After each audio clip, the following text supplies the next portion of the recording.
Hari ini pembela kaum lemah, Ibu pengacara Eti, ulang tahun yang keberapa nih? ke-58. 58 tahun. Beliau adalah termasuk perintis-perintis Agus dari awal. Agus dulu pernah hampir ditempatkan di sini, Iya. tapi karena agak jauh jadi terbuka hati dan rumahnya Ibu Eti untuk Agus juga siap. Dan hadir juga tim pengacara kaum lemah di belakang. Kemudian ada Bang Saiful Jamil. Nah, Bang Saiful Jamil ini dulu waktu dia dalam keadaan lemah, kami pembela juga mendampingi ya Bang Saiful ya. Kita walaupun pro kontra yang namanya membela orang yang terzolimin, kita tetap bela, gitu Bang Saiful. Makanya karena punya perasaan kemanusiaan, Bang Saiful Jamil juga siap untuk mendukung, membantu Agus. Insya Allah. Nah, jadi Agus tuh sekarang uangnya itu udah habis 1,3 miliar dibagi ke sumbangan oleh Denny Sumargo dan siapa? Giri. Katanya persetujuan mereka di podcast. Katanya disetujui oleh pengacara donatur yang namanya Pablo. Pablo itu cuma dapat kuasa dari 2 orang ya. Dan Pablo itu nggak ngaku kalau dia pengacara Nopi, padahal videonya dia udah ngaku dia mundur dari pengacara Nopi. Ya. Jadi cari pengacara nanti jangan yang pimplan ya, jangan yang suka lupa-lupa. Padahal rekam jejaknya dia adalah pengacara Nopi. Nah, kemudian Bang Saiful Jamil, Ibu ini siap mendukung. Kalau untuk pengobatan ke Singapura kan uang udah ada, masih ada. Kemudian kalau kita gotong royong lah gitu, udun-udunan. Jadi saya kalau ada kesulitan, saya cari dulu orang yang pernah sulit. Orang yang pernah sulit itu orang pernah kita bantu. Nah, klien-klien saya katakan, kamu sudah senang atau sulit? Oh senang, ya udah bantu teman yang sulit. Bang Saiful Jamil, kalau hanya udunan tiket pesawat atau kamar hotel sih siap beliau. Bahkan untuk mendampingi Agus ke Singapura juga siap. Nah, kalau bisa Bang Saiful ajarin bagaimana Agus itu bisa main TikTok. Kalau bisa dia ajarin nyanyi atau joget Bang Saiful Jamil. Karena beliau ini pernah jadi juri apa ya, yuri apa dulu? KDI. Ya kan. Nah, jadi luar biasa. Jadi walaupun harusnya saya diajarin dari penyanyi dan TikToker di InfoTV bisa dapat duit, saya mengalah dulu biar Agus duluan. Nah, kemudian Bunda Eti ini beliau ini ngumpulin semua teman-teman gitu. Nah, sayang kita lupa ngundang Agus ini. Iya. Tapi ya itulah, terima kasih Bu Eti. Selama ini dukungan kita pembela kaum lemah tetap berjuang dan tanpa pandang lelah. Kita bukan pengacara yang bisa diatur-atur atau pengacara yang mundur-mundur. Kalau sudah pengacara mundur, ya udahlah. Mundur sekalian aja. Kemudian menyangkut nama Ilal. Nama Ilal itu memang pengacara. Tapi dia itu sarjana setelah umur di atas 40 tahun.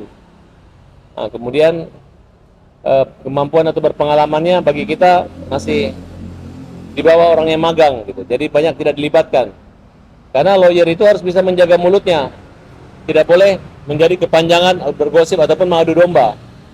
Nah, kalau Ilal mengatakan dia mundur daripada pengacara Agus, kami protes karena dia tidak punya surat kuasa.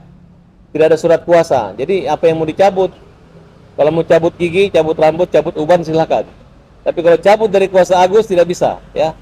Jadi Ilal maupun Pablo adalah sekelompok pengacara yang suka mundur-mundur, ya. Silakan mundur. Karena kita pengacara tukang pikir, bukan pengacara tukang parkir. Kalau tukang parkir mundur. Kalau tukang pikir kita selalu maju ke depan. Ya, oke? Nah, kemudian kenapa Ilal pernah menjadi pengacaranya Agus? Sebenarnya tanpa surat kuasa, seizin saya. Ketika kita wawancara di iNews TV, Ilal itu diusir sama istrinya. Kemudian 3 hari 3 malam nggak tidur, nggak bawa baju. Tinggalnya di puskesmas, ada dokumentasinya. Kemudian dibiayai oleh Pablo, dikasih uang 1-3 juta. Nah, dan dapat penghasilan 700.000. Harusnya jatah saya, tapi jatahnya dia. Jadi tolong, kalau Ilal mendapat keuntungan dari Agus, hormati Agus dan hargai Agus. Jangan permalukan Agus. Biar bagaimanapun Agus itu adalah orang buta yang bukan harus dilawan. Harusnya kita bantu dia, kita bantu. Kayak Ibu Eti udah siap. Agus mau berangkat, mau pilih hotel mana di Singapura, mau sehari, 2 hari, 3 hari, siap ditanggung sama Bu Eti. Ya Bu ya? Amin. Bang Saiful, tiket pesawatnya aman semua. Para Tabas, uang sakunya siap. Ini Marina, oleh-olehnya beli coklat siap. Yang lain mana? Karena mata Agus itu tidak bisa mengada-ada, nggak bisa lagi diapa-apain, udah tertutup rapat. Udah kayak daging. Jadi di mukanya bukan ada mata atau bulatan, tapi daging semua. Jadi kalau ada yang mengatakan bahwa Agus itu bohong-bohong buta atau bisa melihat lagi, bahkan ada dulu pengacara mengatakan Agus obatnya matanya diusap dengan dolar aja langsung melihat, ya. Itu adalah bentuk penghinaan terhadap kemanusiaan. Jadi kata orang Manado bilang situ tuh mau tahu ya. Jangan mengaku manusia kalau tidak punya rasa kemanusiaan. Hanya manusia yang punya rasa kemanusiaan yang boleh dikatakan sebagai manusia sejati. Nah, demikian dari saya. Nah, silakan ada pertanyaan lagi. Oke, mungkin apa sih yang mendasari Bu Heti dan juga Bang Ipul nih untuk membantu Agus? Dari Bu Heti dulu.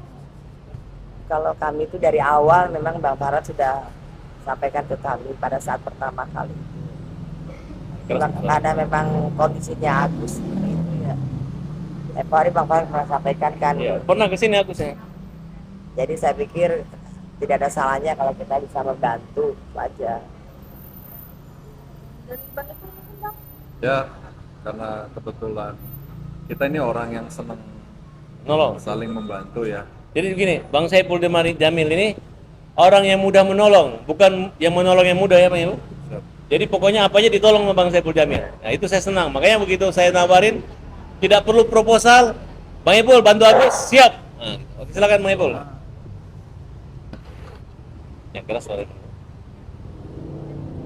Bang Ipul, mungkin bisa dibilang melihat dari kasus Agus ini, pakai versi yang gimana nih Bang Agus? Bang Ipul mungkin melihatnya. Ya pokoknya sekarang posisinya kan udah dalam keadaan adem ayem ya. Jadi tinggal gimana cara kita mensupport dia, semoga dia kembali bangkit. Itu aja sih yang dibutuhkan sekarang kan. Kalau untuk sembuh kayaknya sih kemungkinan. Gimana gambarannya Bang Ipul melihat orang buta dihujat, dibully, Ya dan pasti. diambil uangnya? Ya itu sangat kejam ya kalau menurut saya gitu. Jadi pasti saya yakin semua orang juga pasti nggak setuju seperti itu. Cuman sekali lagi bahwa jangan pernah yang namanya mengambil hak orang lain Ya. yang sudah menjadi haknya, sudah menjadi miliknya gitu. Seperti itu. Karena kan kita lihat dari niat awal. Niat awalnya membantu si A ya udah. Itu. Sebenarnya dia mau menggunakan untuk apapun ya udah urusan dia gitu. Yang penting ya si si penerimanya tahu, terus juga ada hubungannya juga dengan si penerima. Seperti itu. Kayak saya ngasih duit ke Mas Agus. Mas Agus mau apa? Mau buat kebutuhannya, mau buat kesehatannya. Ya walaupun niatnya buat kesehatan, tapi misalkan dia tiba-tiba menggunakan untuk hal yang lainnya, nggak apa-apa. Selagi itu memang untuk kebaikan gitu. Kecuali mohon maaf, dipakai buat judol, ya kan? Untuk hal-hal yang buruk, hal-hal yang tidak baik, yang haram atau seperti apa gitu. Pasti kita sedih kan? Nah ini kan untuk kebutuhan kamu gitu.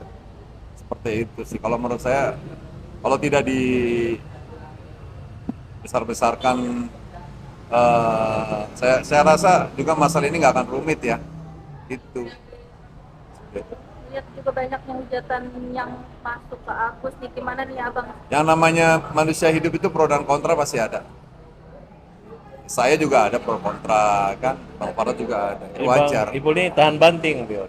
Sabar. Allah lagi menguji, memberi ujian buat mereka dan mereka tabah tegar terus. Jadi kata Bang Ipul ini maksudnya gini, sebagian harta kita adalah harta orang tidak punya, harta orang yatim. Nah ini terbalik, bukan harta kalian, tapi hartanya orang yang sudah diserahkan ke Agus, sudah di rekeningnya Agus. Iya. Tapi dihabisin, diambil lagi, dipermainkan. Nah itu nggak boleh. kepedulian Bang Saiful ini yang kita lihat dia punya empati dan siap membantu Agus. Jadi Saiful Jamil sahabat Agus juga, ya gitu kan Bang Ipul? Insya Allah.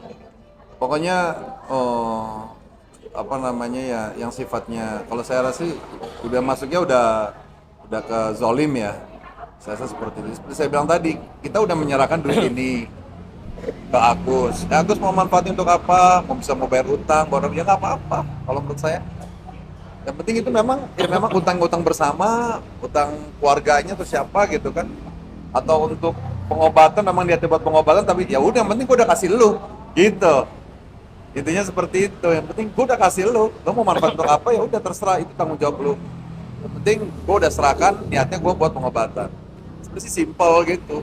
Cuman ya kita tahu sendiri bahwa duit itu nggak ada temennya. apalagi duit MM-an itu seperti itu.